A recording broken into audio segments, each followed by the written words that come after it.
On behalf of County Executive Walsh, I just wanted to begin by saying we're here today just because we want to reiterate that our number one priority is maintaining the safety and well-being of our residents and their families. Thus far, there's been no confirmed cases of the coronavirus in Will County, but other communities have seen the emergence in the metro region, and so we're very vigilant about that and monitoring that, working with the State Department of Public Health and the CDC and other health professionals. Will County is taking all reasonable steps to protect our residents, and I will say this, that we are always prepared for any type of emergency through policies, procedures, and drills, and we do those on an annual basis, if not more often. According to the CDC, 80% of the population who contract the virus, we've been told, will experience only minor symptoms and not require hospitalization, but again, we take it very seriously and we want our residents to know that we're prepared. You're going to hear this multiple times probably today, but we are encouraging our residents to remain calm, to use common sense if they feel sick, to contact a medical provider, stay home from work, stay home from school, continue to wash their hands regularly, use hand sanitizers or other precautionary steps to protect themselves, monitor their family and friends, especially those who have high risk, and stay tuned for further updates because, as we all know, this is changing daily, if not hourly.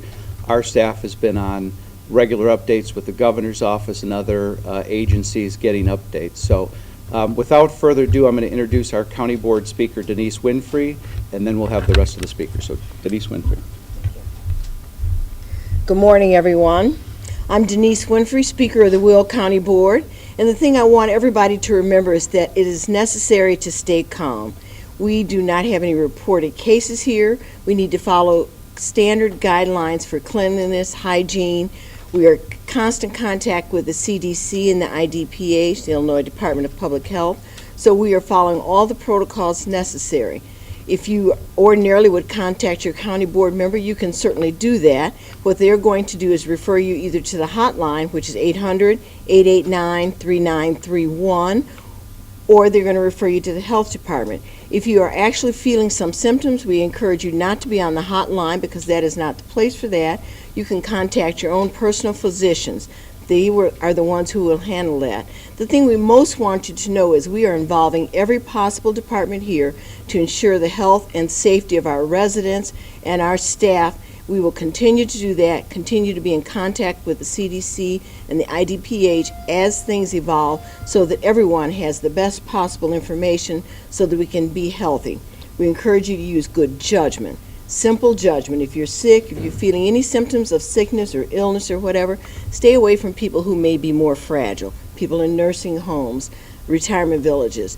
If you feel like you might be catching cold, sniffles, same as if you had the flu, don't go into areas where there are a lot of people. You don't want to give it to them. They don't want to give anything to you. So we ask you to exercise good judgment, care, continue to wipe down, sanitize, use the guidelines. Thank you. Next up, we have Sue Olynyk, who's the Executive Director for our Will County Health Department. Good morning, everyone. My name is Sue Olynyk, O-L-E-N-E-K. I'm the Executive Director of the Will County Health Department, and I appreciate the opportunity to speak here today. Well, Speaker Winfrey kind of let the cat out of the bag for me. That was the answer to the question I knew you all had today, and that is that right now Will County has no COVID-19 cases, but as you know, that can change at any time. The risk to the general population is still low, but we are seeing many more cases of community transmission. The drastic measures that are being taken are out of an abundance of caution. The goal, as with any contagious disease, is to prevent transmission. Before I review the actions the health department has been taking, I need to tell you we're a very capable staff that monitor and conduct contact tracing, surveillance, and monitoring every day. It may be mumps, it may be measles, it may be Legionnaire's disease, foodborne illness. We do this every single day. Specifically in response to COVID-19. Our CD staff, that's our communicable disease staff, has been providing consultation to community providers for several weeks. Before a specimen is sent to the lab for testing, our epidemiologist must provide approval based on the case criteria. Currently, the testing criteria is changing as testing is being expanded as more testing sites are added. Testing has become available in a small number of private labs now, but we are encouraged to send our specimens to the state labs and use the private labs for lower priority specimen testing. Up to this point, the bulk of testing has occurred in our hospitals, with the specimens being sent to one of the 3 IDPH labs, and those locations are Carbondale, Springfield, and Chicago. We have been involved with many PUI cases. Those are persons under investigation, but all have tested negative so far. Our staff continue to use the current information provided by CDC and IDPH to guide their decision making. Multiple staff members, along with our CD staff, participate on IDPH and CDC calls and website informationals. Just this morning, I left a call with IDPH early so that I could come here on time. So my staff is still, well, they're probably off the call now, but they were still on the call when I left. Additionally, my staff and I have been fielding calls and providing guidance to the general public, schools and universities, hospitals, as well as our community partners, MAP partners and members, and other county offices, such as the Regional Office of Education, the County Clerk's Office, the ADF, River Valley, and the court system. We've met jointly with the Will County Emergency Management staff to complete an alternate housing plan in the event we need to find housing for affected individuals. And my leadership team and I are meeting later today to discuss some additional initiatives that we will be rolling out as soon as possible. Public health is used to working in the background, and this situation is no different. Some current information on the numbers. These are numbers I received just this morning on the call. In Illinois, the current confirmed case count is 32. There have been no deaths related to COVID-19. So far, everyone has recovered, some with some very mild flu-like symptoms. Nationwide, there are 1,215 cases with 36 deaths. Globally, there's approximately 125,000 cases, 4,613 deaths. Earlier this week, IDPH distributed guidance instructing providers to not refer patients directly to local health departments or to the hotline for clinical decision making. Unfortunately, not only is this widespread, but we had approximately 20 patients present in our community health center yesterday wanting to be tested, and it really overburdens our system. These were individuals that had private physicians and should have followed up with those private physicians, and if necessary, would have been tested. If someone thinks they have been exposed or have classic symptoms, they should call their regular doctor and be seen by them. We are asking for cooperation from our community providers regarding this. It is important that I share with you the guidance we've received. Information must be current, it must be relevant, it must be vetted and accurate. So all local health departments are being asked to refer people that ask us questions to the CDC website, to the IDPH website. This is current and relevant information for everyone. They don't want us recreating information or recreating the wheel. If you insist on using social media, please do not get your information from chat posts going off on social media. Both CDC and IDPH operate social media sites. If you use social media and that's what you want to do, go to their sites. We're finding a lot of misinformation that's causing panic and that's causing a lot of problems on social media. There is specific guidance published for workplaces, for homes, for schools, commercial establishments, long-term care, hospice, environmental cleaning, information for travelers, for law enforcement, for EMS, hospitals, first responders, for people in isolation with pets, and more guidance comes out daily. I cannot stress enough to the public to go to these sites and read the information that has been provided. It is the same guidance we would be giving you if you call our agency. Lastly, the general public can do so much to help curb this pandemic. Public health is responding, but the public can actually help us prevent more spread of the pandemic. Everyone please practice the 3 C's. Clean your surfaces, clean your hands constantly. Cover your mouth, cover your sneeze with your cough, cover your mouth with your sneeze or your cough, and then confine. If you are sick, stay home, contact your provider, and then use their guidance. If you must go to gatherings, be aware of people that are around you that are coughing and sneezing. And like I said, clean, cover, confine. Those are the 3 C's. Public health has been talking about those 3 C's for about 40 years. Another term that is new to many of you but not new to us is called social distancing. Right now they're saying that it is appropriate for you to try to be maybe 6 feet away from other individuals. That's what we mean by social distancing. If you don't need to go out and be with large crowds, don't do that. We're not telling everybody to stay home and quarantine yourself, but just be aware. Just be aware. The IDPH does have that coronavirus hotline, as Speaker Winfrey mentioned, 800-889-3931. The CDC website is cdc.gov, and IDPH website is dphillinois, spelled out, .gov. So those are wonderful resources for everyone to use. Thank you very much.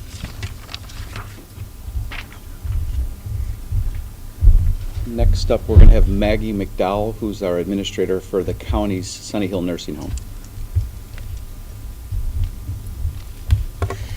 Good morning, everybody. My name is Maggie McDowell, and I'm the administrator at Sunny Hill Nursing Home. I have here this morning, and I would just like to introduce her, our person on staff, our infection preventionist, Tony Finch, RN. I just want to reiterate that Sunny Hill's #1 priority is ensuring the safety and well-being of our residents, families, and staff. Sunny Hill continues to follow infection control best practices and the latest guidance from the World Health Organization, Centers for Disease Control, Illinois Department of Public Health, as well as county health officials as this situation evolves. We are receiving almost daily updates through our Health Alert Network, keeping us current with the latest information and developments, as well as liaising with the Will County Health Department, which is next door to our facility. As with any flu season, our approaches include screening and prevention and following the basic guiding principles of continuing to wash your hands, cover your cough, and to stay home if you're sick. At this point, we are not experiencing or observing any signs or symptoms of respiratory illness above the norm for this time of year. Presentation and trends reflect what we would typically experience during our regular flu season. However, as this situation continues to unfold, we are prepared to operationalize our emergency preparedness plan as needed. At this time, we request that family and friends do not visit our facility. Out of an abundance of caution, we are limiting all visitors to our facility unless the visit is absolutely deemed necessary. We are posting signs at our entryway doors to notify visitors of this policy and actively screening individuals, including staff, who need to come into the building. We understand that connecting with loved ones is incredibly important, and there are a variety of other ways that we are asking people to consider communicating with their loved one at this time. They may include using the telephone, email, text, Skype, video chat, or social media. If you believe a visit to the center is necessary, we request that they contact our admissions and marketing coordinator at 815-774-4382 prior to arrival at the facility.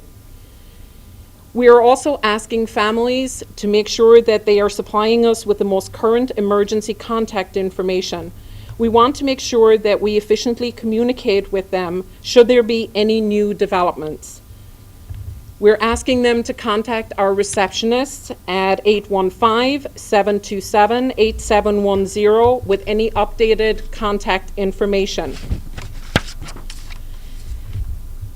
As part of our emergency preparedness, we have the capability to forward a mass email, voicemail as needed to all our residents' families via what is our Call 'em All system.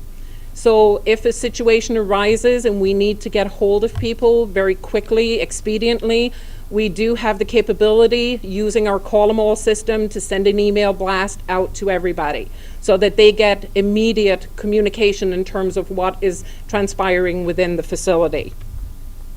We do ask that families cooperate and help with the prevention of infection by exercising proper etiquette in terms of hand washing and covering their cough or their sneeze and making sure that we follow proper etiquette. We offer hand washing and alcohol-based hand sanitizer stations throughout the facility, which everybody has been using. We're asking people to avoid shaking hands, to avoid hugging any individual at this time. Obviously, if somebody is symptomatic, we are asking them to stay home and see their provider. Sunny Hill, as I've indicated, is following all directives as filtered through the Centers for Disease Control and also Illinois Department of Public Health, and we will continue to do this. We will continue to communicate frequently and effectively with our residents, with our families, and with our staff in terms of this situation as it continues to develop and evolve. We have found that on a day-to-day basis, the situation is continually changing, and we are maintaining constant communication with our residents, families, and staff, and will continue to do so. Thank you so much. Before I introduce our final formal speaker, I wanted to recognize that Brian Conser, who's the Undersheriff for Will County Sheriff Mike Kelly, is also with us. So our last speaker is our County Clerk, Lawrence Dailey Ferry. Good morning. My name is Lawrence Dailey Ferry. I'm the Will County Clerk. So just have a couple updates in regards to the upcoming primary election on Tuesday.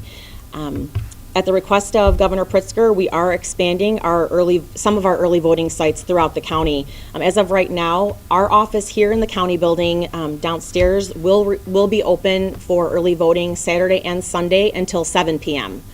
We are working with other early voting locations throughout the county to extend their voting hours this weekend as well. New Lenox will be open Saturday and Sunday. Lockport Township will be open Saturday and Sunday, and there will be more to come. We will release a detailed list later this morning with all of the locations and the hours that they will be open. Obviously, this allows people the opportunity to come to an early voting site instead of going to their polling place on Election Day, which may be a little bit more crowded, hopefully in a less congested situation. We did extend vote by mail. The deadline was yesterday, but we did extend it yesterday to 7 p.m. You can still get a vote by mail ballot if you come into our office and pick it up in person. You can do that through Monday. The vote by mail ballot must be postmarked, though, by Tuesday, the date of the election, March 17th, for it to count. As far as our election judges go, we did send disinfectant wipes out with all of their supplies. We will be sending those out with all of their supplies. They pick those up tomorrow. We are telling them to wipe down all of the frequently touched surfaces, the pens, the counters, the voting booths as often as they can. Like everybody said, adopt common sense principles that have been recommended by our health department, by the state health department. Cover your mouth. Encourage people in line to, stay at a good distance from each other.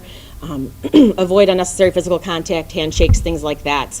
But as of today, our polling places are all set to open. We are fully staffed with election judges. I did release a press release yesterday as well with some polling place changes that were polling places that were in retirement communities. So I did release that list yesterday. Joshua Arms is moving to Knoll Park. Willow Falls in Crest Hill is moving to Crest Hill City Hall. St. James Wellness Center in Crete is moving to the Crete Fire Station. Timbers of Shorewood is moving to Troy Middle School. And the Village Woods of Crete is moving to Crete Fire Station also. That list is also out there. Our office is taking phone calls constantly. The website is thewillcountyclerk.com. There's a ton of information on the website, so please check there for any updates. And we will be releasing the list of early voting locations later this morning. Thank you.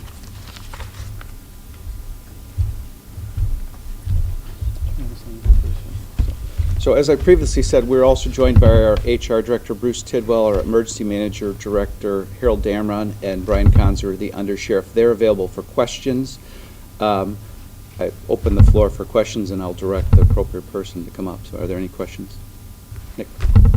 What things are the county itself taking into account in terms of the facilities, both here and some of the high traffic areas like the courthouse and others to make sure that it's getting maintained on a regular basis? Sure. And that kind of stuff? The county executive's office, often in times with consultation with our executive director, the health department, and our chief judge, make decisions of closing any facilities. No decision has been made to close or reduce hours at this point, but we are looking for direction and take direction from the state on that issue. Our maintenance workers and cleaning crews are doing their ordinary and regular cleaning processes, but we are actually researching and examining if need be, we can do a more deep clean of our facilities, particularly if there's potential cases within our workforce or guests to the building. I know at this exact moment the chief judge has convened a meeting of the judicial partners. They are meeting to discuss strategies on how they will handle issues as they evolve. But we take this very seriously. Our offices are deploying more cleaning products, making them available to our staff and to the public. So hand sanitizers, wipes to wipe down tables and desks and things on a more regular basis. But this all flows with what we've already said. Use your own vigilance, make sure you're washing your hands, wipe down your desk and areas around you if you're concerned. Use those basic practices we use all the time for health. So we are taking this very seriously, and we will continue to evolve our work as directed and as we see fit, or if there's particular concern. So hope that answers your question. Absolutely. Sure.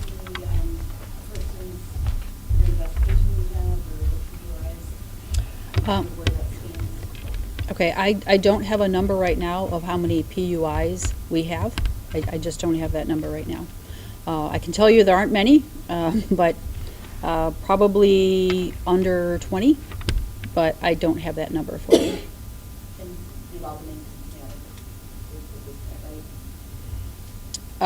Yes. So how is the county dealing with the homeless population? Well, that's going to be a part of our discussion this afternoon with my leadership team. That's something that we need to look at. Nick?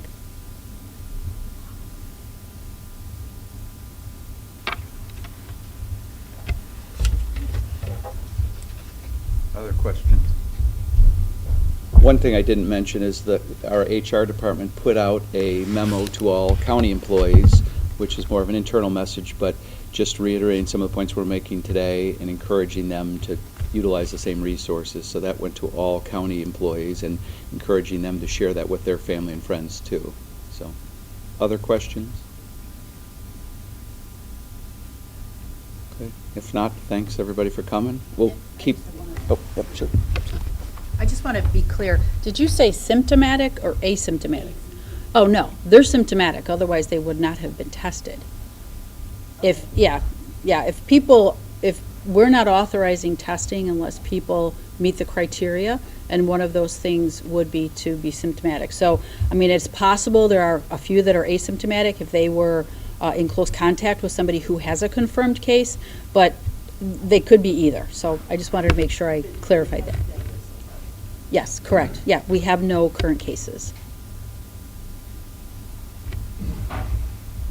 I just want to conclude. Thank you all for coming. This is important that we get information out, that our residents know that we have a very talented professional staff that are backed up by a lot more talented professional staff working every day. We will share more information as it becomes available to county officials, and if there's particular questions, they can reach out to the county executive's office, county board office, our health department, and others. But we are going to continue to pursue everything we can do, and if there's new developments, you will definitely hear from us. But we just thought it was important to get out in front of this, especially with all the developments in the last 24, 48 hours, that our residents know we're focused on this as a top priority. So thanks again for coming. Thank you.